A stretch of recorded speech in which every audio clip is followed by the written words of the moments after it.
Okay, just no intro. Let's resume where we left off. Kara sighed. She didn't like the sound of this. Knowing how it takes the soul of nearly every monster to equal the power of a single human, and that Frisk took down almost the entire underground, Kara wasn't exactly enthusiastic about this. Azrael had already experienced every possibility in the underground, and he didn't want to see anyone else get hurt either. You're joking, right? No. You realize they could get hurt, right? Well, Kara here can just use her determination to revert time and bring them back. We're only a few of we are only a few of the people who acknowledge these things. I refuse to I refuse to treat my friends, my family, like toys. Oh, please, it'll be fine. In fact, it sounds like an exciting experiment. I don't want to get careless like you and Frisk. If anyone dies, I'm only going to revert time if it's serious. Thank you for your cooperation. I did not agree. Gaster raised his hand, in which was detached from his arm. It glowed blue, and suddenly everyone had appeared around them. Frisk, Sans, Papyrus, Undyne, Metaton, Toriel, and Asgore. They were all confused as to how they were suddenly there. Sans was simply sitting on the floor with his eyes closed, snoring. Papyrus was holding a frying pan over the air and wearing a chef hat. Except now that he was gone, he immediately dropped his pan of spaghetti, which was burnt, and started stomping in anger. Undyne was actually wearing her full battle armor and was just watching over the town, even though there was no threats. And Metaton was in EX mode and was admiring himself in the mirror. Toriel was holding a plate with a slice of pie on it, and so was Asgore. Ah, you're all here. Dad, I was in the middle of making great spaghetti. What's so important? What's so important for you to just bring everyone out here? Please calm down and allow me to explain. Could this not have been done at a better time? Listen to me. There are humans here, bad ones. They know about us and want to seal us back underground, and or destroy us. It's up to us to stop them. Frisk was expressionless as usual. Kara facepalmed but did not bother talking. Sans, wake up, you lazy bones! We have to fight humans! Sans opened his eye sockets, stood up, and looked at Papyrus. What? There are evil humans here who are evil, and we want to imprison. Bro, calm down. Oh, yes. I get to perform with more humans. Good thing I have an MTT brand always convenient camera. Dr. Gaster, does this have to be done now? Wait, that's the same voice. I wouldn't have brought you here otherwise. Without a further word, Asgore quickly finished his pie while Toriel handed hers to Frisk, claiming she could have it. Undyne raised her arm and a spear appeared in her hand. Papyrus took off his chef hat and posed dramatically as the wind caught his cape. Metaton pulled out his camera and summoned a tiny box drone to carry it. Sans was more or less careless and didn't bother acting serious or having his eye glow. Let's all meet outside the fence before attacking. Upon saying this, almost everyone went over there. Undyne was fastest because she still loved to use violence. Gaster sighed as he turned and looked at Kara and Azrael. They both had their arms crossed and did not look happy as they stared at him. Nice lie. This will be a nice experiment. Gaster, you are one clinical guy. At least you didn't bring everyone here. Oh, please. Alphys is a coward, and I thought well enough these people would be best qualified for this. For your information, Alphys has social anxiety. You don't know what she can do. Once again, I guess it's good everyone isn't here. I'm curious as to why you did not try to stop me. I brought you back for a reason. Don't make me regret that decision. Kara turned and went over to join the rest of the group. Surprisingly, Frisk was silent enough to stand by and hear all of this without anyone noticing. Gaster was just standing around looking at Azrael, who stared right back at him. If anyone dies, it's on you. Gaster nodded solemnly. The round had ended. The blue team had won, and they were all just in their lounge, casually having snacks and drinks. Pyro was the only one who wasn't doing this, since he never took off his mask. He was even playing with a stuffed unicorn, even with his goggles on, Pyro knew well enough he had a unicorn. God, I can't even remember what I typed. Scout was drinking bonk while Demoman was casually having one of his beer bottles. An engineer sat on a relaxation beach chair with the same drink as Demoman. Heavy was eating another sandwich, and so was Medic. Sniper was simply drinking water, while Soldier was debating over whether he'd get a sandwich or cook a meal. Spy was actually eating a lollipop. After another victory, they were celebrating. Today was a good day. Don't get too excited. I will take it. Scout seemed nervous to speak about what he saw, since Heavy and Medic already assumed what he said was a bluff. So everyone else could easily assume the same, or that he's been stealing Demoman's drinks. After a few moments of everyone chattering, Scout stopped being nervous, stood in the middle of the table, kicking a few things aside. Alright, everyone, listen up. Everyone stopped talking and directed their attention at Scout. Listen, I was out by one of our points and there was a freaking goat there. Blue Soldier stood up from his chair and pulled out his shovel and raised it. Where is this goat so I can kill it and eat it? It's not a goat, dingus. It's a magic goat person. He had like a cloak and flew. I think it could be Berasmus, but that doesn't make sense since it's not October. Oi, lad, have ye been stealing me drinks? Dude, I don't want a single taste of that. What did this goat do exactly? How long was he there for? I don't know. I tried shooting it, but it did nothing. Then it was raining stars. Son, you are an embarrassment.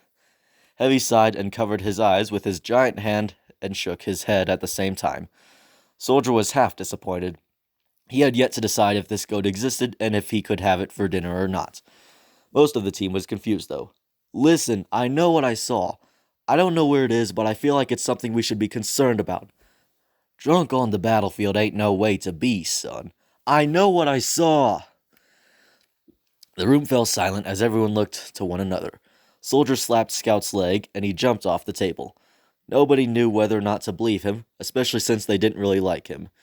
After a moment, they all looked back at him. Engineer stood up and pulled out his wrench. Let's go find this thing. Looks like dinner for me. Heavy stuffed the rest of his sandwich in his mouth, then raised his minigun. Pyro, Spy, Demo, Sniper, Medic, you all stay here. Pyro nodded as Spy handed his lollipop to him just to pull out a cigarette. Demo just mumbled indecisively while holding a shattered glass bottle in one hand. Sniper sighed and walked out of the room while Soldier, Heavy, and Engineer followed Scout outside. He went over to the point, which wasn't glowing since the battle had ended not long ago. Crickets were chirping. It was almost pitch black out, and it was utterly silent. Engineer cocked his shotgun as he looked at the moon, following everyone from the back. Soldier sighed as he stared at the empty point. Scout stood on top of it, both of his arms hanging in midair halfway to show confusion. This is right where I was when the goat appeared beside me. I have yet to taste goat meat. Soldier, this is serious. Heavy, stand guard. Soldier, Engineer, patrol the area.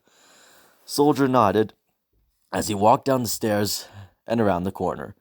Engineer leaned slightly forwards as he patrolled in the other direction around the building. Heavy stood on top of the point and pointed his minigun left and right, changing direction every few moments. Scout headed directly over to the fence, but just before he reached it, he stopped as he saw a figure in the distance. He pulled out a flashlight and hit the button on the back of it as he held it with his right hand, shining the light on the figure. Kara was standing there, her arms crossed behind her back. She was smiling her unnatural, creepy smile. Scout was confused by this, and then noticed strangely his surroundings were getting darker and darker. He couldn't see anything but Kara. He could hardly even see himself. He ignored this and tried not to act fearful. In fact, he was more curious as to why a child was in a war zone. Kid, this is not a good place for you. You need to leave. Kara did not speak. She slightly tilted her head right, then recentered it. Scout started to hear an ominous, eerie echo. It didn't stop sounding off. Kara, without moving her eyes, had her left hand at her side while she drew her knife from her right hand. Scout was shaken up. Who gave Dora a knife? He pointed to Kara as he said this, then lowered his finger as the eerie echo stopped. He then jumped as Kara's expression changed. Her eyes and mouth went pitch black, leaking some kind of strange substance. She let out a demonic laugh as everything around Scout flashed black and red. He was screaming so hard. It was only a few seconds into this screaming that Kara dashed up to him in a second and sliced him in half. The black liquid faded away as she looked over to the fence. She waved her hand, and everyone had faded into sight. Gaster had made everyone go invisible simply by closing his hand. When they were invisible, It was as if time was paused, and only Gaster was in control of this. He hovered upwards and sat on top of the fence.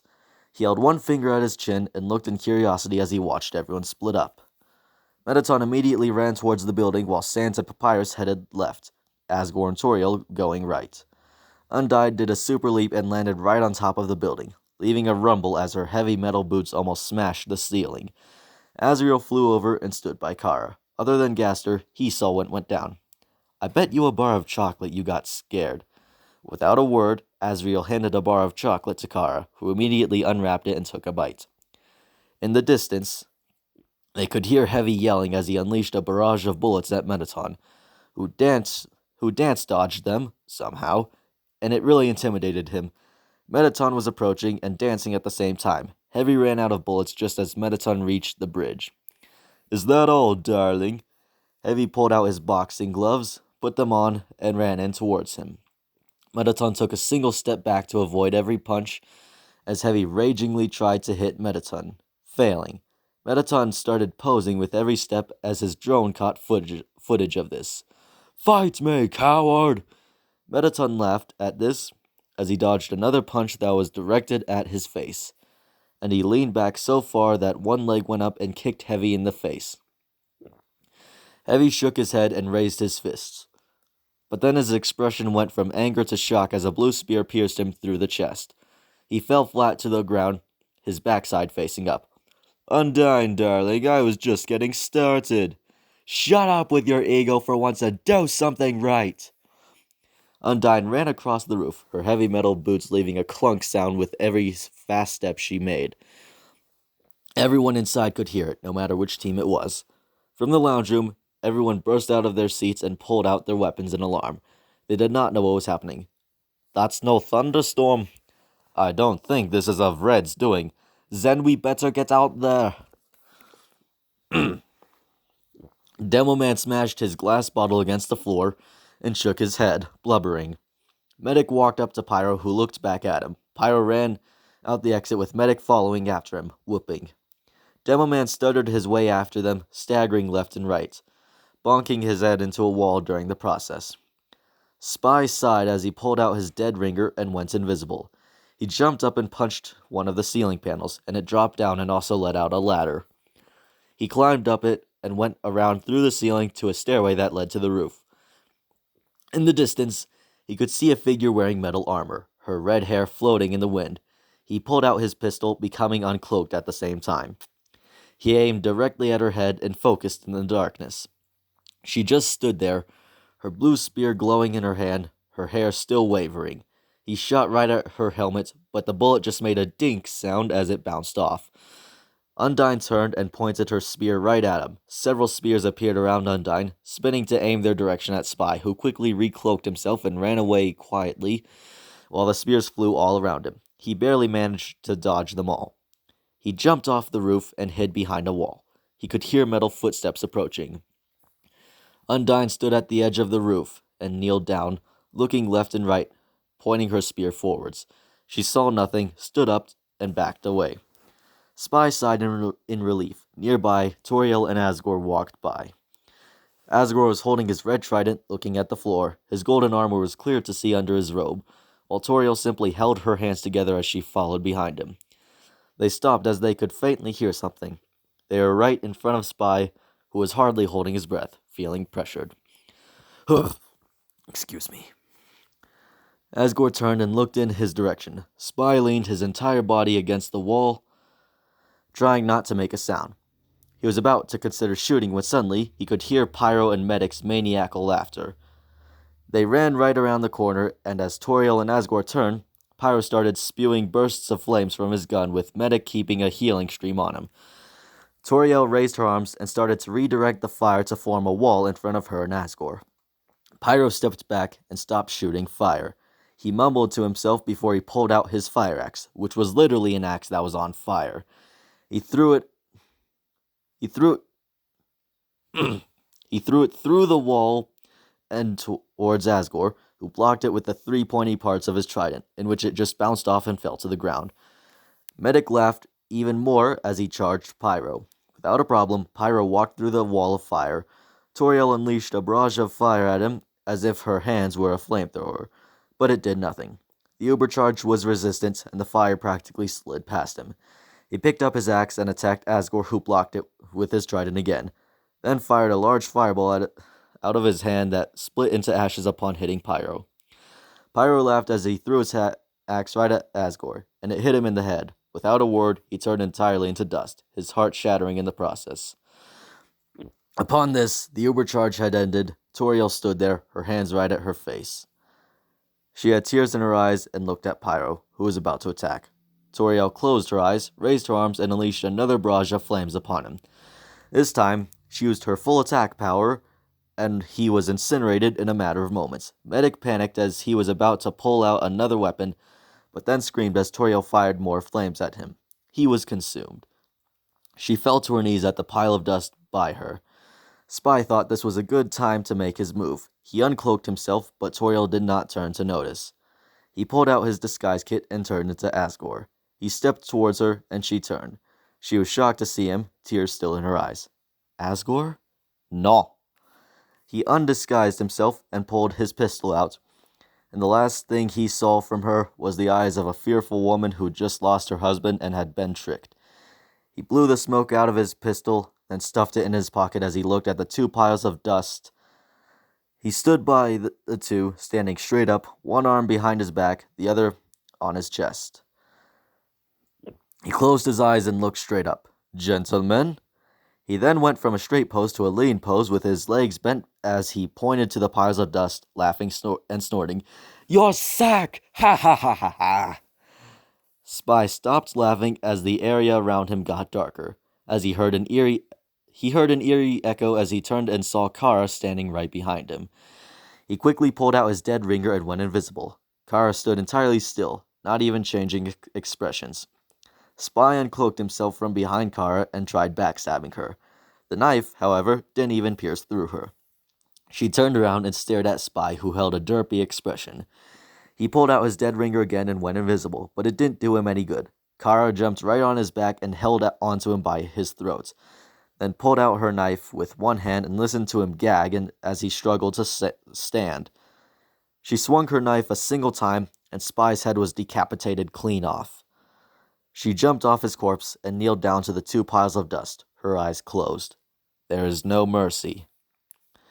On the other side of the building, Engineer was sitting in one of those chairs you can lie down in, the kind you'd see at a pool.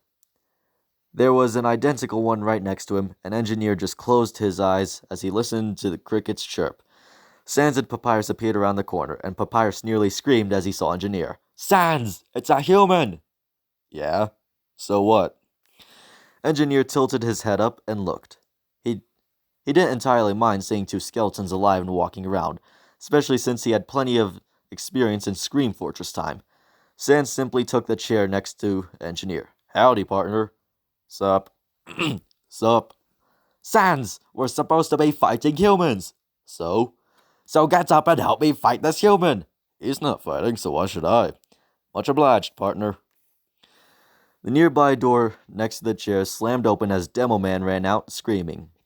And out of nowhere, Soldier landed on the ground from rocket jumping. His legs hurt, but he was still standing.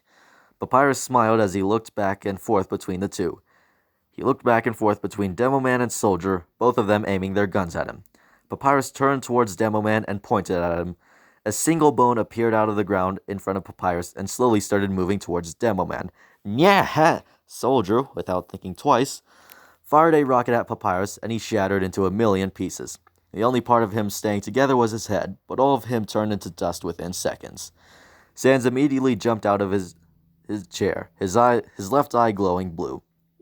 Well, that was anticlimactic. Now I have a question.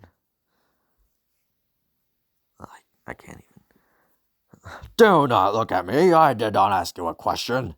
Do you want to have a bad time? Demo Man started muttering as Soldier loaded another rocket into his gun. Nobody said a word, and Engineer rested his head as he waited for something to go down. Demo Man shook his head and focused. Come on then, lad. Sans raised one arm, and a huge pack of bones burst out of the ground, piercing through Demo Man and rapidly damaging him. He dropped his gun and screamed shortly before dying in a matter of seconds. The bones went back into the ground, and Sands quickly turned to Soldier, who fired a rocket at him. But he slid to the side with his hands halfway up. What? You think I'm just going to stand there and take it? You kids today don't know how to dominate! He rocket jumped upwards and switched to his shotgun and shot at Sands, who raised his arm again. A Gaster Blaster appeared in front of Sands and took the hit, then fired a laser that barely missed Soldier as he dropped to the ground. He shot at Sands again, but the Gaster Blaster still took the hit and then faded away. Soldier switched back to his rocket launcher, rocketed into midair, fired another rocket at Sands, who slid backwards, then pointed at Soldier. A barrage of bones burst out of the ground and flew towards him. He was impaled by one that flew straight through him, and he had a hole through his gut. He then pulled out his shovel and ran in while shouting. He swung at Sands, who slid backwards, raised his hand, and another Gaster Blaster appeared above Soldier. It was a large one, too. It unleashed a giant laser on him, and sure enough, he didn't survive. There were no remains of him. Sands took a few deep breaths as Engineer tilted his head and looked up to him. You low-down scoundrel. Sands pointed at Engineer, and the Gaster Blaster redirected its aim. Engineer screamed shortly before the laser was fired. Sands then walked inside. Back over at the fence, Gaster, Azrael, and Frisk were all just sitting on the top of it, looking about. I don't feel right. Something in my soul feels empty. I can feel it too. Frisk offered them her slice of butterscotch pie, but they both declined. What is this feeling? Frisk hopped off the fence and headed inside. From inside the building, the blue sniper was the only one on the blue team who was alive. He was standing in the bathroom with a telephone, strangely there actually was one in there, and he had several jars of Girardi on the sink. He twirled the cord with his finger as he waited for a response. He got one. Good day, mate, except we're kinda in a bit of a situation. The person responding from the other side was the man himself and CEO of Manco Enterprises, Saxton Hale. He was sitting in a pool in his shorts outside his building with several lampposts surrounding him. Oh boy, what now? You seriously need more ammo? I thought I supplied you last week. Yeah, no, we're under attack. I've been watching through the security feed and, it's not the red team. Oh, for God's sake, do I have to do everything around here? Sniper was about to say something, but Saxton hung up and all he heard was silence as opposed to the sound a phone would make after someone hung up. He set the phone back in its holder, then grabbed his sniping rifle that was leaned against the wall. He also grabbed a few jars of Girardi and walked out of the bathroom. He looked down the hall. Nothing. The red team wasn't blind as to what was happening. At this point, the red medic was almost screaming at the security footage. Everyone was just sitting around, armed with their weapons. Soldier was disappointed that they had lost earlier and was mostly blaming Spy and Pyro. Spy had gone over to Medic to see what was happening. Medic, what is going on? The blue team is all dead except for one, and I have no idea how many of them there are. Well, I assure you, this shouldn't be a problem. We've beaten the blue team more times than they have beaten us. This shouldn't be a challenge. Then get everyone ready. The red spy returned to the rest of the group and called everyone's attention. Gentlemen, I believe we have a problem. Did we run out of bread? No. We are under attack, as you may know, and it is neither blue team nor gray man from what the security footage indicates. How could this happen? I guarantee you this will not be easy. I suggest we divide into groups. I call going on my own. I was going to say that anyways. Nobody likes you. Now, Heavy, take Medic and skim through the halls. A skeleton is loose inside this building. Soldier, Demoman, you two stay here. Sniper, you and I are checking the perimeter. Engineer, keep Pyro nearby to air blast projectiles from your machines. Go wherever, I don't care. Who'll put you in charge? Spy has good plan. Then what are we waiting for? Come on, Pyro. Engineer picked up his toolbox and waved to Pyro, who followed him into the hallway. Scout just silently stepped into the locker room. Heavy went to see Medic, who immediately agreed to help him throughout the halls. Soldier sat down at the table with Demoman, who was trying not to drink. Soldier then stood up and went over to the water fountain before Spy and Sniper went out the exit. The second the door closed, Soldier heard Spy scream, followed by Sniper.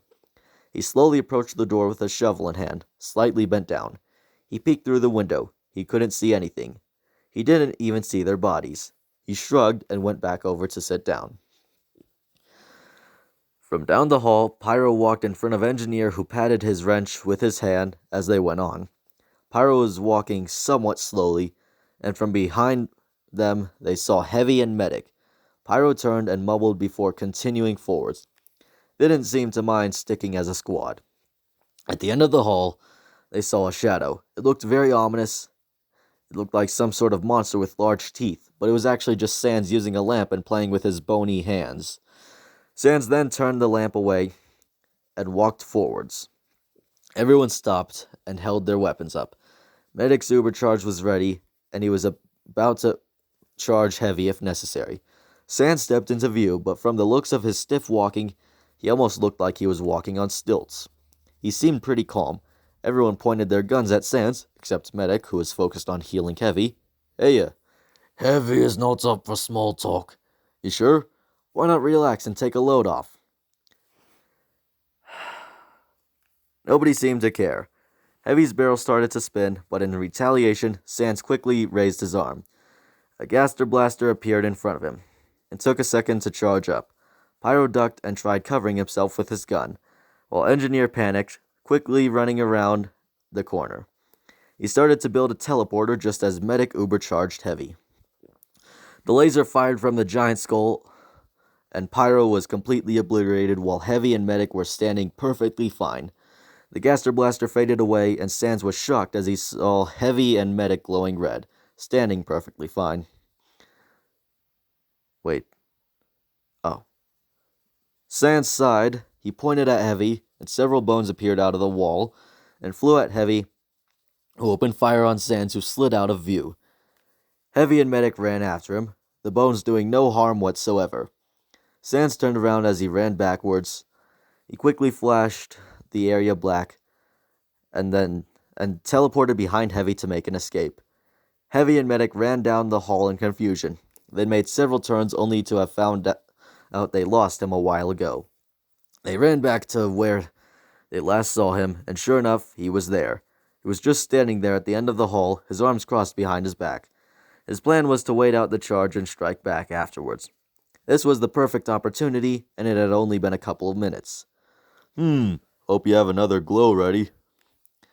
Medic was half frustrated and half scared. The barrel of Heavy's minigun began to spin, just as Sans pointed it towards the both of them. A blue aura surrounded the both of them as their gravity shifted, and they fell backwards and downwards at the same time. They landed at the small square at the end of the hallway, bones jumping out left and right, puncturing Heavy, but thankfully he had quite a bit of health with Medic at his side. He started shooting rapidly up at Sans, who slid left and right. But Heavy stopped after a few seconds, and so did the bones. He took some deep breaths as Medic continued to heal him. Sans was as calm as ever. Did you really think? Sans looked at himself. He had several bullet holes in him, and he suddenly fell down, sitting on his rear end. The blue aura on Heavy and Medic vanished as they fell face first onto the normal floor. Sans panted as packets of ketchup stained his jacket, but of course it didn't protect him from the actual gunshots. He opened his left eye, and it flashed between blue and yellow as one arm was held over his chest, the other raised into midair. Get dunked on. A dozen Gaster Blasters had appeared faster than either of them could get up, and they all fired upon Heavy as Sans turned into dust. Heavy took all the hits at once, and sadly, he did not survive. He fell to the floor, dead. There was a huge hole in his chest, and most of his vital organs were destroyed. Medic screamed in agony as he looked at the ceiling with his hands up. He was down on both knees. During the same time Sans was fighting the red team, there were two other fights going on. As Scout entered the locker room, he immediately went over to his locker. and did the number spinning combination on the padlock of his locker. He opened it up and pulled out his bat and a can of bonk. He sat down on a bench and leaned his back against the locker that didn't have a padlock on it. He slid a finger under the metal ring and pulled up, opening the can. He tilted his head back and chugged half the can. He set it down and stood up. He started to stretch his arms and legs, and after a few moments of this, he looked in the mirror, flexed, and admired his own muscles. Oh, that's beautiful. His muscles weren't really much at all, but they were enough to get him to climb up a shipping container or do a few pull-ups. In fact, the best time Scout could remember involving his muscles was when he beat down on the Blue Heavy with just his bat, speed, and wit. As Scout picked up his can, he caught something in the corner of his eye. He turned to the doorway and he could see Mettaton EX. What the? Ooh, tell me there's more humans around here. Scout was somewhat confused to see some fancy robot, and he immediately assumed Gray Man created it to be a more intimidating version of Scout. But that didn't exactly seem right. He already felt intimidated just looking at the glamorous machine, but at the same time, he didn't want to give up his friends, especially since he didn't know this robot's intentions or capabilities, just that it was likely one of the invaders. Up for a fight, Scout quickly sipped his can. You want to know if there's others around here? You're going to have to get through me first. Ooh, I do need a warm-up before my show starts. Let's do this. He quickly chugged the other half of his bonk can, then tossed it at Mettaton, but it bounced off his reclining body. Mettaton left his arms at his sides, but his hands were just a few inches away from his hips, and were out at the side. Lights! Lights! He pointed at the ceiling as two small Mettaton box robots went to the corners of the room, planting lights. His camera robot flipped the light switch in the room, making it so that only the two stage lights were on. Camera! The camera robot hovered around Mettaton, holding a camera. Action! I can't even do a good voice impression, I suck. The camera bot itself started to play Mettaton EX's theme, Death by Glamour. Mettaton started making a bunch of poses while Scout just stood there in confusion. He grabbed his bat out of his locker quickly, then ran up and swung hard at Mettaton's head. It left a small dent in his cheek. Mettaton stopped moving and was stuck on the pose in which he stood on the tiptoes of one foot, the other bent upwards while his arms were T-posed. Lights, camera, bombs. Several box Mettaton drones deployed out of his back and hovered around Scout. The bottom of them opened up and they all dropped out small bombs that when they hit the ground shot a white beam at the ceiling that did no harm. Scout rolled to the side, then ran up and swung his bat from the back of his head over the top and bashing Mettaton's hair. He swung again, but Mettaton stepped back and his drones formed a wall in front of him. Without regard, Scout swung and slashed, crushing the bots. Mettaton tried to act like this wasn't a big deal, since only his camera drone was the one that wasn't destroyed. At the same time, it would be like when he fought Frisk with his drones. Your heart must love violence, darling. How about I show you my heart? From Mettaton's stomach, his white robotic upside-down heart jumped out, and its tip pointed at Scout, and started firing small lightning-shaped projectiles. And Scout found himself running around the entire room to avoid this. He ran behind one set of lockers from the left, and ran out the right and swung at Mettaton as he fired more lightning at him. He hid behind another set of lockers at Mettaton as Mettaton's heart retracted into its place. Scout ran out and swung at Mettaton's face again. He hit the same spot as the first strike, and the dent only got larger. Mettaton decided he had enough, and he wasn't going to make the same mistake as last time where he burnt his energy and fell apart. He also didn't want to be destroyed either, and make Alphys build him another model. Well played, darling, but I think I've had enough. Mettaton T-posed as a non-toxic smoke-like gas sprayed out of his hands, and filled the entire room within seconds. Scout looked left and right, holding his bat up, ready to swing. He could hear the sounds of mechanical whirring, parts shifting and reshaping. This went on for a few moments, and by the time Scout had traced the sound to where Mettaton was standing, he found himself looking up at a killing machine. The fog had cleared, and Scout stood before Mettaton NEO, his stance steady, his right arm cannon pointed to the wall, while his left hand had nothing, but his hand looked as if it could retract and extend into a sword. His entire body had changed from gray and pink to black and pink. His hair stayed the same, and so did his face, yet his robot armor seemed somewhat thicker. Behold! Scout, without hesitation, swung as hard as he could. He knocked Mettaton's head clean off, and it flew into the corner of the room. Mettaton groaned for a few moments as the rest of his body went from a T-pose to a straight, flat stance. Scout sighed in relief, but then one of the arms immediately raised and grabbed him by the neck, while the other had its elbow leaned back. The cannon aimed directly at his head. "Oh, you have got to be kidding me! Did you really think Did you think everything is only connected to my head?" The cannon arm charged up, but Scout acted fast and swung at Mettaton's hardcore. He malfunctioned for a second, and it slightly cracked as the cannon's charge went to 0. Then it immediately started to recharge. Scout, even though he was being held by the neck and was struggling to breathe, was somehow managing to swing his arms. He hit Mettaton's core again, but this time it was disabled completely. The body fell flat to the ground, letting go of Scout in the process. He held his throat as he caught his breath. "Gah, guess you don't want to join my fan club?" A bright light flashed in Scout's eyes before he heard what sounded like an explosion. When the blinding light faded away, he saw absolutely nothing. Not one thing remained of Mettaton's body. He sat down and continued to catch his breath. He grabbed another can of bonk from his locker, since he was sitting right next to it, and immediately opened it up and took a sip. Upon this, Frisk had walked in, expressionless as usual. She didn't even know what had happened. Scout noticed her within seconds of her entering, and his first reaction was trying to act calm like nothing happening, and waving hello. I need to fix that. Frisk waved back, then sat on the bench across from him. "Sup, kid?" He caught his breath. Frisk usually didn't talk most of the time, and the main time she did talk was when she made friends with several of the monsters she knew, like Undyne and Papyrus. She didn't respond to him. She just stared at him, even though her eyes looked like they were closed all the time. "I hate to break it to you, kid, but this isn't exactly the kind of place for you. This is a war zone. We're being attacked. I just fought a freaking robot." "Hey, wait a second. You didn't build that robot, did you?" Frisk shook her head in response.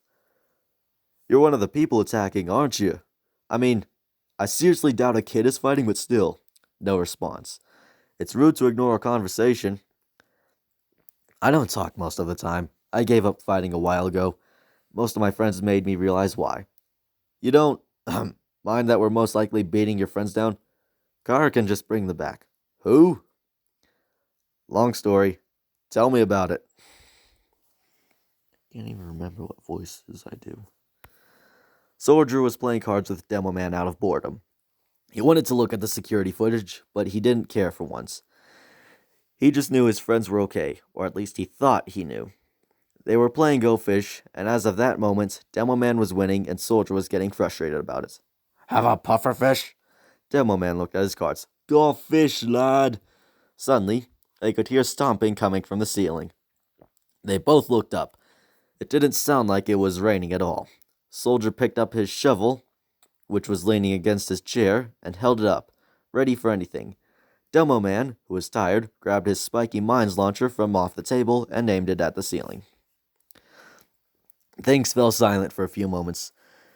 They were about to consider returning to their game, until suddenly the ceiling was smashed open, a giant hole through the middle, as Undyne dropped down as she smashed the table, landing on it with both her feet and one hand. She stood up as Soldier and Demo Man stood back. She had in fact been wandering around the roof, trying to sense enemies. When she could faintly hear Demo Man and Soldier, somehow these were the people she heard, she made her presence known, before making a hard jump that smashed the ground. Her metal armor looked somewhat polished, and the moonlight shined onto her as she stood there, spear in one hand, looking straight at Soldier, and ready with intent to attack. "Let's go, maggot!" Undyne took a single quick step and uppercut him, causing him to groan for a second before Demoman retaliated by shooting a few mines at her. They stuck to her armor, the spikes slightly pierced in, but she patted them off as if they were just dust and dirt. She then turned and pointed her spear at Demoman. Several blue spears appeared in midair, then spun before, one by one, flying at Demoman. He stumbled backwards, the spears landing right at his feet. Undyne felt an explosion on her back and turned to see Soldier stuffing another rocket into his gun. She let go of her spear, and it faded away after a few inches of falling. She ran up and punched the gun out of his hands. He quickly pulled out his shovel and swung at her. He hit her helmet, but she didn't even turn slightly. "You fight like a girl!" Upon hearing this, Undyne took off her helmet.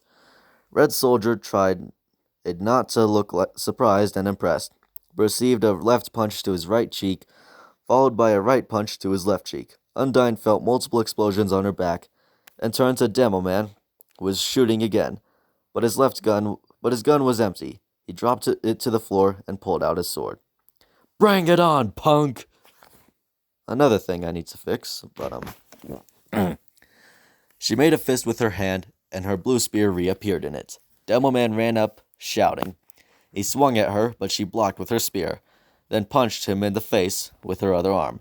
He stumbled back for a moment, but then he screamed as he ran in and decapitated her. Wordlessly, Undyne turned into dust. Demoman took a few deep breaths. "Dominated! Next time send a man to fight!"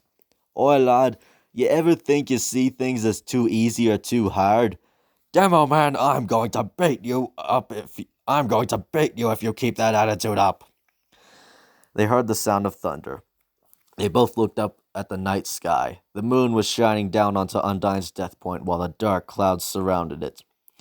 There was the sound of one thunderstrike after another, and each one got louder and louder. "Demoman, get back!"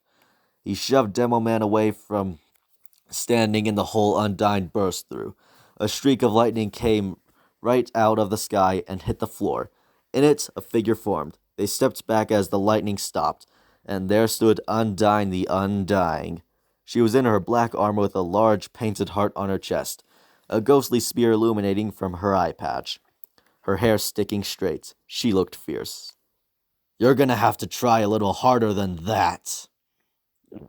Wait. Demoman screamed as he reloaded his gun, then shot at her, but the explosion did absolutely nothing. Undyne turned, jumped into midair, her arm bent back with her spear pointing at him. Then she rolled across the floor and jabbed Demoman through the chest. She stood up and threw her spear at Soldier, who had reloaded his rocket, and quickly rocket jumped and fired another rocket right at her, but the explosion still did nothing. Another spear formed in Undyne's hand, and she spun it in a circle as if it were a fire stick, and several spears appeared in front of it that instantly flew up at Soldier, but he fell faster, but she kept spinning and the spears kept appearing and flying at him. He quickly rocket jumped again, and this is where Undyne stopped spinning her spear. As he hit the ground, she swiped her spear across the air. A green aura surrounded Soldier, and a green holographic shield appeared in his hands. He dropped his rocket launcher as Undyne pointed heroically towards the sky. The wind was howling. Her eye patch continued to illuminate the ghostly spears. Suddenly, spears appeared in all directions, and Soldier was turning as fast as he could, but was getting hit left and right. "Is that all you've got?" She swiped her spear again, and Soldier, bruised and badly wounded. The holographic shield and aura disappeared as Soldier switched to his shovel. He ran up and hit Undyne in the face with it. She wasn't even phased or hurt. He swung harder, and it practically did nothing. He kept swinging at her, but it did nothing. "You are nothing but a bunch of cowards!" Strangely, Undyne was withstanding hits from a shovel, where she eventually was eventually defeated by ballet shoes from Frisk. She was getting damaged, but not that much. You are the sorriest excuse for soldiers I have ever seen. Undyne didn't even hit back. She just stood there, smiling as Soldier was failing to beat her. You are a disgrace to humanity! That was where he crossed the line. Undyne turned her hand and stopped smiling. As he swung again, she immediately caught the handle with her hand and turned to Soldier's face. He looked somewhat nervous. Your kind is the reason we were banished. She ripped the shovel out of his hands and snapped it just by clenching her hand. Your kind is the reason some of my friends are murderers. She grabbed him by the neck. Your kind is a disgrace to existence. She threw him into a wall so hard, it left a crack. It hurt Soldier badly, and he felt like Demoman when Scout beats him down, as if every bone in his body was broken. He groaned and looked at his rocket launcher. It was over by Undyne, who was stomping over towards him. Ah, my spine! Undyne picked him up by the throat once again, his legs dangling, not touching the ground. She stared him fiercely in the eye, spear in one hand. Look at me when I'm talking to you, punk! He slowly, barely turned his head and made eye contact with her. He was actually scared for once. Know your place! She jabbed him through the heart, and with that, he was dead. She dropped his corpse and ripped her spear out. She panted as she looked around. She wasn't scared of anything to show up. She waited. Anyone else? The blue sniper was waiting outside the door, right in the area where Sans had eliminated Engineer, Soldier, and Demoman. He showed up there after Sans was gunned down. He didn't want to look around and risk getting attacked. He was waiting around for Saxton to, hopefully, show up. He just stood in the cold, leaning against the wall, next to the door, arms crossed, looking left and right every few moments. For a dramatic appearance, Saxton Hale had super jumped and smashed the ground right in front of Sniper, landing in the light of the lamppost. All right, you better not have called me here for nothing. No, of course I didn't. We discussed this on the phone. That conversation lasted 30 seconds. I just had nothing better to do. Excuse me. You didn't really happen to see anything on the way here, did you? Nope. I was just concerned about finding you and making a dramatic entrance. Right. Well, I have no idea if they're inside or not, but they're there. Keep watch here, and run for me if you spot anything. He shoved Sniper aside, even though he wasn't blocking the door. Carelessly, he didn't bother stepping into the door. He just smashed right through it, breaking the hinges and knocking it down simply by walking through. Sniper scoffed and pulled out his rifle as he began to patrol. He's gonna get cold without a shirt. Saxton wandered throughout the halls and mostly found nothing. He did happen to find the red medic, who was wandering around very shaken. The first thing he did was stop in front of him, and Medic himself immediately ignored his fears and admired Saxton's muscles, thinking this would be a man he would rather heal. Oi, you there, you see anything strange around here? Oh, it's a miracle you're here. There was a skeleton that we hardly took care of. I have no idea if anyone else is here. But on the subject of skeletons, have I ever told you how I lost my medical license? Tell me about it later. You run along now. Medic nodded, then ran around the corner, but stopped and peeked back at him. He walked down the hall. After a few turns, he found Heavy's corpse. Looking at it made him curious, especially since there was a giant straight hole in his chest. He rubbed his finger on his chin upon seeing this, then opened the door behind him. In the lounge, Undyne was standing in the middle of the room, the moonlight shining upon her. She stared right back at him. I do not appreciate little girls coming between my fights. They deserve this as much as you're about to. My fists do need a warm-up. Undyne pointed her spear at Saxton, who raised his fists. He then lowered his fists as several blue spears appeared in midair and flew towards Saxton. They all bounced off him and faded away like nothing. Ha! You really think some measly spears are gonna beat me? He ran up and punched Undyne in the chest. It sent her into a wall, and she was mostly okay. She was about to stand up, but noticed the room getting immensely darker by the moments. Saxton looked around. Sorry, Alphys. She held one hand over her cracked chest plate and looked up at Saxon, who was looking at the door next to her. She turned to see Kara standing there, smiling her unnatural, constant smile. Her hands rested at her side as suddenly the eerie sound came in. What is this? Are my past failures back to haunt me? Kara nor Undyne said a word.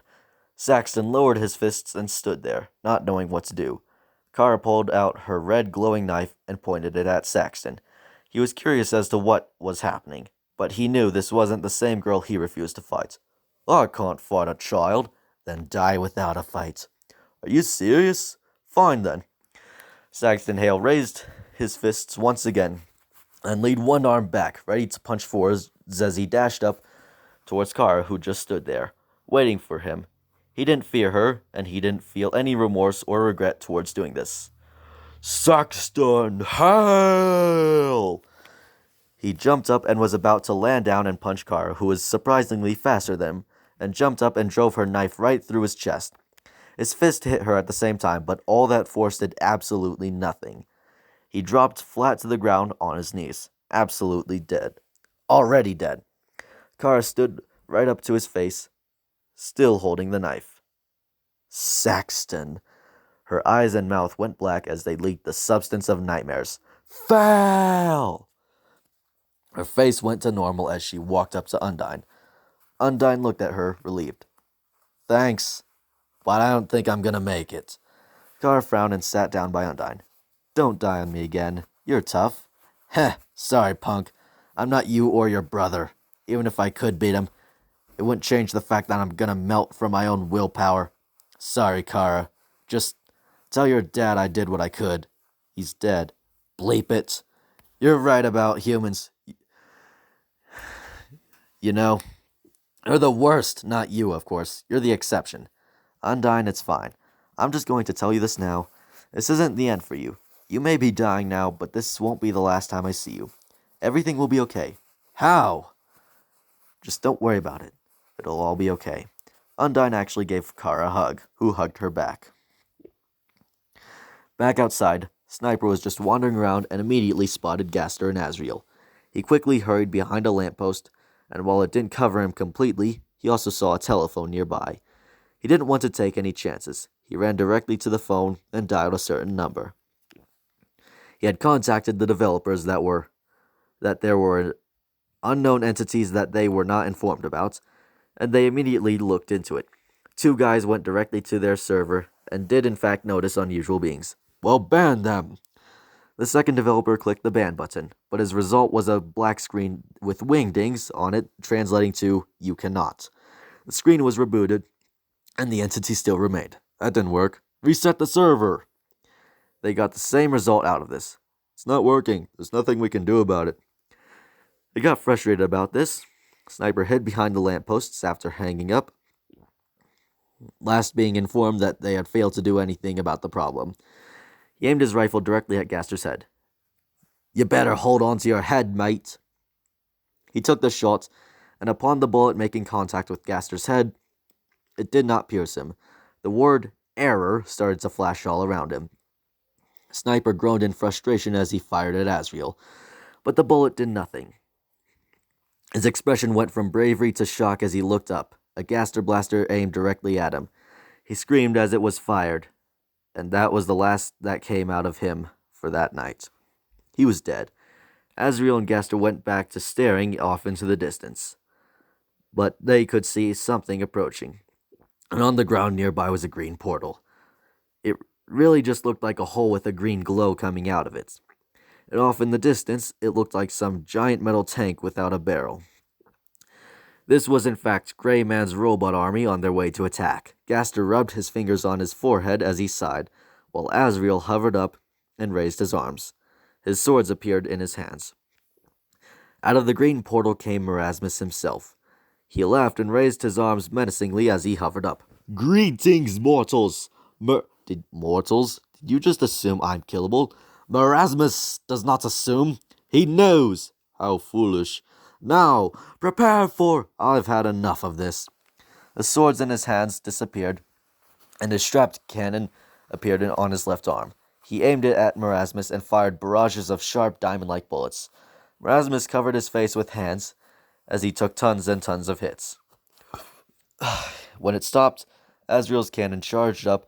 Marasmus stopped covering his face and looked back at the two about to cast a spell. Unfortunately, he wasn't fast enough. The cannon fired a giant rainbow beam that obliterated him entirely.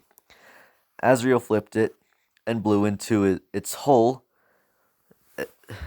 even though there was no smoke coming out of it. What a waste.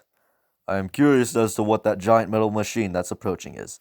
They watched. It took several minutes, but it did eventually make it. It was about a football field's worth of distance away from them.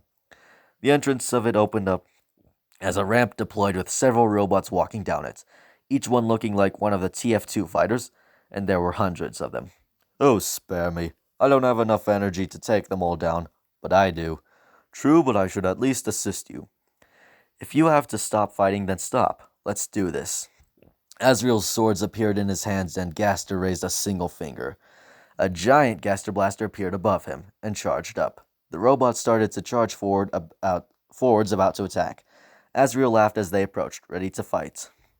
That is freaking messed up. Sorry, kid. That's just life. But they seem happy now. I ought to tell you about my dad. He's the worst. Outside the room, Kara was wandering throughout the halls. She slammed doors open left and right, peeking in and looking for her next victim.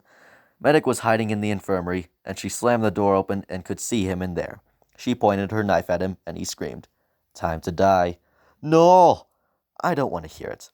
Well, joke's on you! I sold my soul to the devil for my team's immortality. Actually, joke's on you. I have my own reset point, and I can revert time as I'd please. Or I could just kill you all over and over and over again. But I think one time is enough. Every achievement you've ever made, I'm going to bring it back to zero. Say goodbye.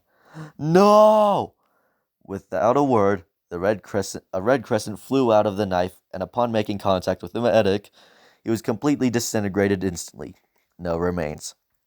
Kara walked back out and had already gone through everywhere else.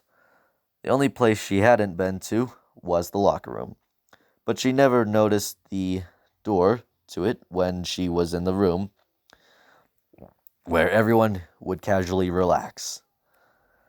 She headed outside while back in the locker room, the conversation continued. With that being said, I don't get why he'll do stuff like that even when nobody's looking. Makes me think he doesn't really mean it. Well, I should go. It was nice meeting you. Yeah, nice meeting you too. Take care, kid. Scout waved as Frisk stood up and walked out of the room. Then out of the building, she saw two things. One was Kara sitting on the fence eating chocolate. Two was rainbows and lasers destroying walking machinery. Frisk walked over to Kara, climbed up the fence, and sat next to her. Isn't this just the sight? No response. You know, when we get back from this, I'm going to make sure Gaster doesn't do another experiment for the next month or so. And I hate to say this, but I'm going to have to use a safe star for once. Why is that? Everyone but us four are dead. I refuse to live with it. Azriel raised one arm, and above it, a gargantuan Gaster Blaster appeared. It laughed demonically before sucking the robots in like a black hole, one after another. All the gunfire being unleashed upon them did absolutely nothing. And just the orb inside the Gaster Blaster was just as the orb inside the Gaster Blaster was full, Azriel pointed towards the giant metal hall. I need to fix that. It fired a huge laser that pierced through it and caused the entire thing to explode. The remaining robots attempted retreat, but Azriel made it rain stars upon them. Looking at the empty battlefield, Kara clapped her hands with the bar of chocolate on her lap. She picked it up and finished eating it, as Azriel and Gaster hovered back over to them. Is that everyone? Frisk did not speak. She did not want to give up Scouts. I went through the entire building, and everywhere outside. Nobody's alive. Or at least, if anyone was smart enough to hide, too bad. So we won?